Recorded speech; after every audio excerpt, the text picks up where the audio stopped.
Ito guys, kapag gusto nyo ng papaya sa farm ni Kapakners, ang daming bunga ng mga papaya niya. Ang lalaki pa. Ayun, binigyan ako ng talbos ng kamote. Partner, hanggang tuhod ko lang may bunga. Oo nga. Ibang klase.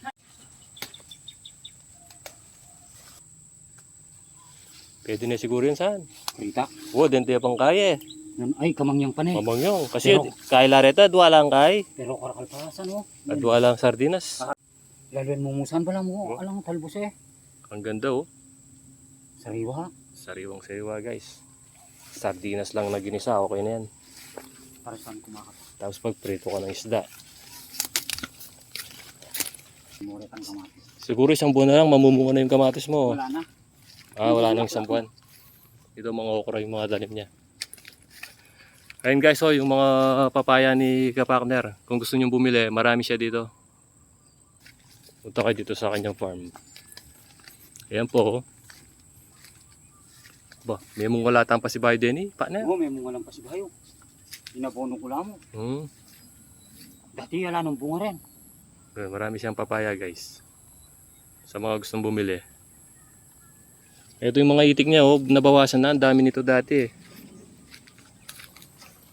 So nung nakaraang araw, ilan ba yung namatay? 50 lagpas. 50 siguro. 53. 53, ayan. Ang lalaki na. Sayang na dinalugi ka niyan. Lugi. Ano, 2 linggo pa lang nakalipas. Hindi niya alam kung namatay sa init. Na palagay mo ano bang nangyari sa itik mo? Nalason, ganyan. Sayang. Lalaki pa saan? Ayan guys, pagka nangitlog yan, PM lang kayo. Magbebenta na rin siya ng itlog. Itlog ng itik. Pang itlog na mahalat.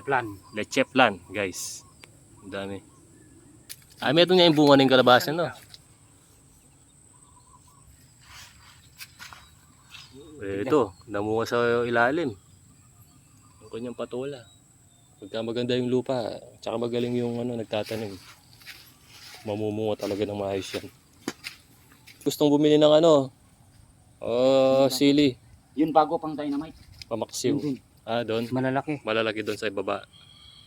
Pang dynamite. Ayos buti hindi lumulubog dyan pagka... May palawasan.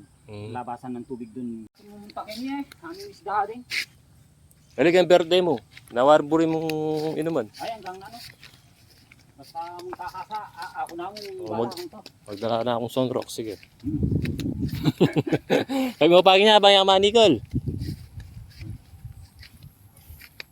Sinisan. Namumunga na rin yung sitaw ni Kapakner guys. Nagpitas na ako kanina. Oo, nagpitas na daw siya kanina. O din kabaryo tamo, bisa akong saling press na gulay kay Kapakner.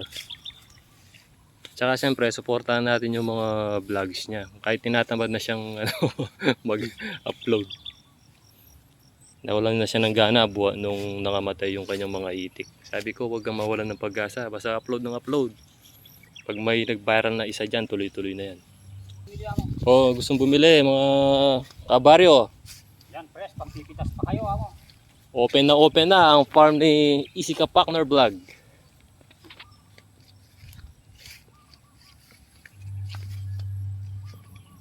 Pero mahaba yung pagkasitaw, no? Tira-tira na lang to eh. Pag-harvest na siya kanina. Nag-harvest ako kanina. Maraming bunga lang talaga. Paminsan-minsan mag-upload ka kahit ano lang. Haba. Huwag mong isipin muna yung mga iting mo. Pagsubo ko lang yan.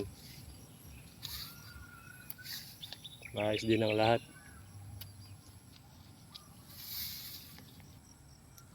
Den kabaryo. Munta ko kayo ng bisa akong kay. Sali kayong sitaw.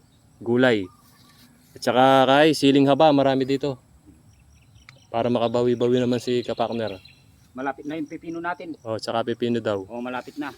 1 week na lang siguro namumunga na yung dun yung pipino. Yun okra tsaka papaya guys. Matamis na rin yan. Bunga ko, labo rin. Masarap po pagka bagong talaga. Bagong harvest. Kanino mo pa kaya kanya yan? Karin. Bayo. Tingkay, Tampasilyo pa. Atin ka rin.